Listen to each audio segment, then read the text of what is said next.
All right, this is a picture of me speaking at another event. And the reason I put this up there, this was about a year and a bit ago.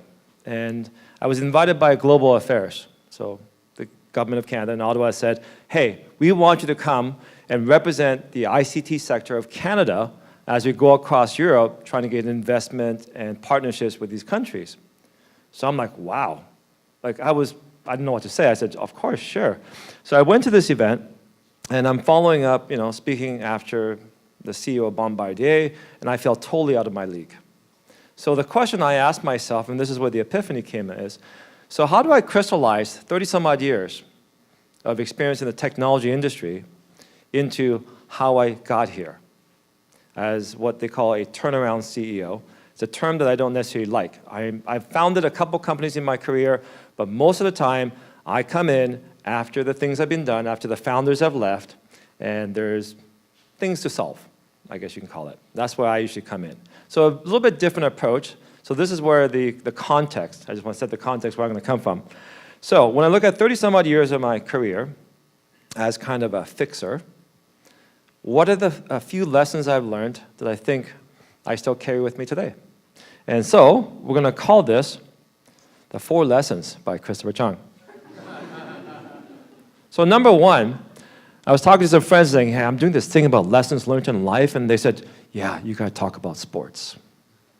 I said, I don't do sports. She goes, yeah, but you should talk about football or baseball or teamwork and how you get behind each other and give it all. I said, well, I was a nerd. I didn't play sports. So I said, well, you still got to have something like that. So anyways, I selected something I've been doing all my life since I was a teenager, which is sailing. Now, I'm going to use sailing as an analogy of the way I look at business, and because I spend so much time on the water, and that's one of the reasons why I moved out here. Get comfortable being close-hauled. What does that mean? Well, when you're sailing a boat, there's a whole bunch of physics that come into play, and you're balancing the wind, the wave, the boat. All these things together have to come in together in a harmony for you to do something. So we're going to go through this lesson. This is basically you got the boat, you got the velocity and lift. Okay, maybe not that one. Let's try this one. This is the simplest one. These are called points of sail. One rule in sailing is that you can't go straight into the wind, right? So you have to go off to the side. You got zigzag, which is very analogous to what business is really like. There is no straight path. So if you want to get close to where you want to go without having to go off the map, so to speak, it's something called close-hauled. This is when the water's coming over the side, you're bare-knuckling, you're just holding on for dear life, and you hope no one falls overboard. But it's the most exhilarating time. But you can't keep up that for too long because the fatigue will set in, right? The concentration that's required. So when you get into a more comfortable position, you can actually have a beer, but keep in mind, when you're in this place, you're not necessarily going where you want to go as fast as you want to go. The third part is, when things are really beautiful, the wind is behind you, the sun's there, you got a drink in your hand, is the most dangerous point of sail because you don't realize how fast you're going, nor do you realize that a slight mistake could make your boat turn over and flip over, okay? So let me wrap this up into the lesson here. What does that mean? It means if you want to get somewhere in the most direct route, it's going to cost you and it's going to be painful. Your team are going to suffer, right? You can only do it for so long. If you do the easy route, it's going to take you longer to get there. And when you think you're doing really well is when you need to be really cautious, right? This is when you can really mess up. The other thing you got to realize, when you're out there, things are changing all the time. The wind is never constant. But how do you tell? Well, there are little telltales that you can see. You can look at other boats. You see these little things on the wave. It's called cat's paws. You start to learn to recognize things that are happening around you if you pay attention. So number one thing in business, don't worry about beating your competition. Don't necessarily worry about the destination and where you want to get to. Look at all the things that are happening around you, because if you ignore those will come up and bite you real hard. Right? So that's my sports analogy, so that's done. So, there's some people I've read in my life in books and so on, some people I really respect. This is Peter Drucker. And if you haven't read Peter Drucker, I suggest you do. So some of the things you hear in meetings where you go, oh my God, business, management by objectives, and you kind of roll your eyes, this is the guy that came up with all that stuff. Some of the stuff I like, Some of the stuff I don't subscribe to. But there's one thing that he came up with that I really like. It's called apply systematic abandonment. And this is my number one lesson in life. Let me get into what that means. There are points in your life, in your business career, where you got to let go. How many meetings have you been in, product meetings, planning meetings, marketing meetings, where every time someone is introducing another project or initiative, but do you ever hear about the ones that they're getting rid of? So how do you support that? Where does the resources come from to be able to continually add all these new initiatives without getting rid of some of the ones that don't work? So what are the things that don't work? Things that you're doing because that's what you always did. Supporting old ideals with your people. You might be taking some of your best talent and applying them to things that will never work. Okay? That's not a very good use. I had one in this company, and it was an 18-month lesson and $1 million of budget overrun. All right? So our customer said, hey, you guys do this great thing. We want you to make this brand new thing. It's going to have a touch screen. It's Android. It's got cellular and GPS, and it's going to be great. And I said, yeah, it's going to be great. So I hired some really good engineers, and we got to work. After about 6 months, we realized, man, this is really hard. This is going to just kill us. But you know what? I didn't kill it. I kept on going with it, saying, well, if I put more people, more time, more money, maybe we'll come out the solution. We eventually did come up at the solution at about the 18-month mark. But the problem is, think of all the opportunities that we missed pursuing this thing. And the biggest lesson I learned was my stupid ego. Because I wasn't willing to say, you know what? I screwed up. We should have never taken this project on, but we did. And there were points throughout you'll find in your career where you could say, you know what? I made a mistake. I'm changing it now. I'm stopping this.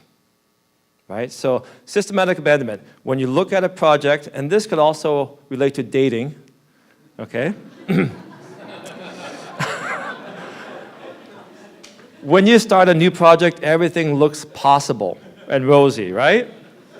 But you gotta set some limits as to when you're gonna abandon.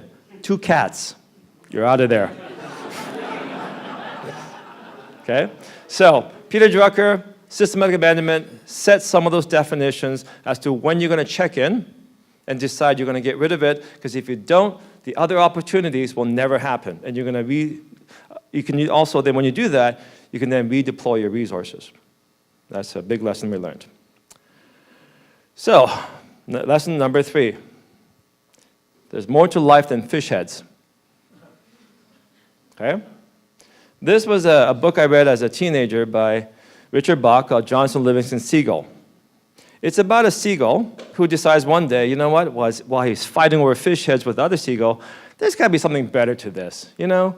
So he decides, you know, I'm going to fly higher and higher and higher and higher, and I'm going to perfect flying. I'm going to be the best at flying. He meets all these other seagulls, just a couple of them up there saying, hey, welcome. And they started perfecting these things. So when they did that, they came back down and started talking to the other seagulls and said, no, we're not interested. You're an idiot. Why would you do that? Right? All these things. So the message here is this. One of the things we did with our technology, like everyone does, you want to compete. But you're really fighting over fish heads. Right? If your market has adoption of 1% and you have 6 competitors slugging it out, get out of it. You're not going to succeed. So one of the things we did is we have this one little sensor that every one of our competitors wanted or tried to copy. So once I got some internal issues with the board of directors not allowing me to do this, I basically made that sensor available to all of my competitors. And that product line, the revenues has doubled every year since, because I've taken away the squabbling over the fish heads and look at something much bigger. So when you're finding that you are in this deadlock of competition, remember, it's just fish heads, right? Look for something much bigger than that. And I know you guys want to get to the beer, so lesson number 4, I'm going to end with Woody Allen. He also likes Koreans too. I'm sorry. Okay. The lesson was show up. All right? It says 80% of success is showing up, and they attribute this quotation to Woody Allen. But what he said was 80% of life is showing up. Because a lot of people come up to him saying, hey, Woody, I'm going to do a play, a book, a movie. And he hears it all, but only a few people actually go through and do it. And those are the people who do 80%. When one of the other stories about our company is that we wanted to get into transit, mass transit business, in the US. We're a Vancouver company. No one knew who we were. So what did we do? We showed up at every single conference, especially AGMs of associations. And we started joining committees, right? Every time there's an event at a bar, we would crash it. We would go there. And you show up, show up, show up, and show up, and eventually you become accepted.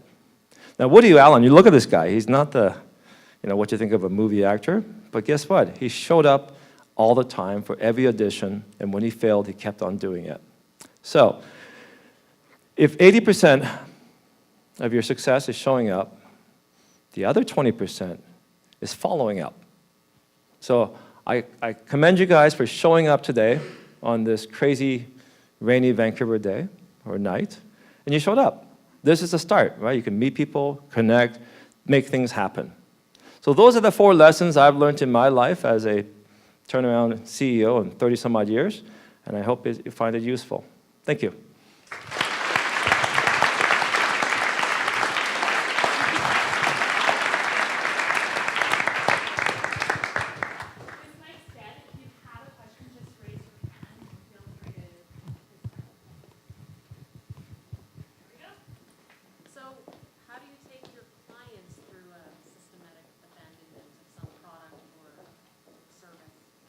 That's a good question.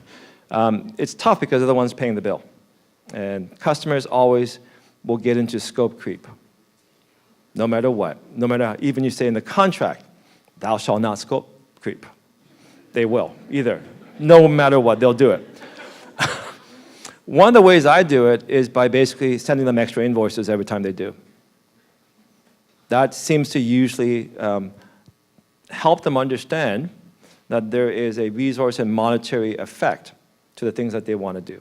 So when you find that they try to go, oh, we want to do this, I say, well, it's going to cost twice as much as what you budgeted. Either they're going to understand the implications or they're going to walk. But I don't actually have to fire them. I don't say, you're a bad client, I don't want you. I'm just saying, this is my resources, you're asking for this at this budget, I just can't do it.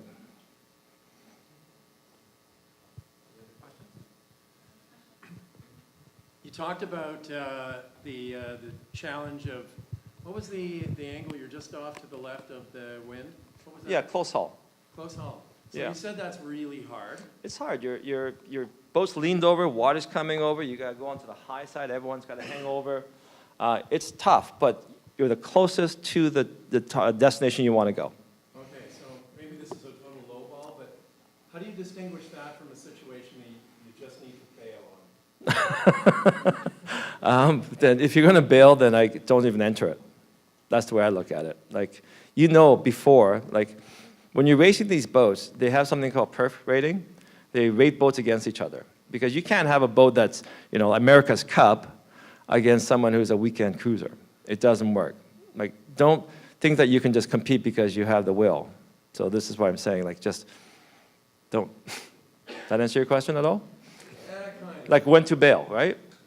Well, yeah, I'm just thinking of, a lot of entrepreneurs confront the challenge of entering the market. Yep. It's way tougher than they thought.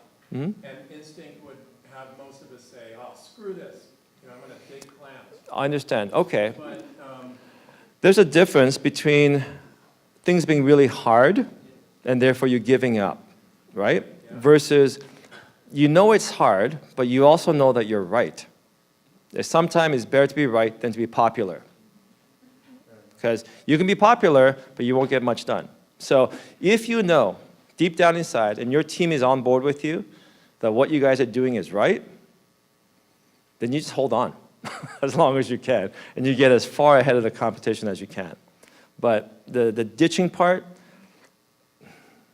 it's like when they fire someone, they kind of knew they were going to get fired, like 99% of the time, right? In the same way, I know deep down inside, I should abandon this. I should ditch this. There's no way I'm going to do it.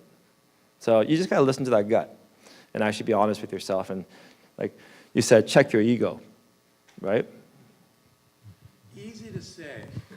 Yes, easy to say, hard to do. That's what I'm saying. Those things are some of my toughest things I still struggle with today. It's not something I'm good at. It's like when you abandon something or give up on something or whatever you want to call it, you're just like, oh, shit. It's awful. It's a horrible feeling. Yeah.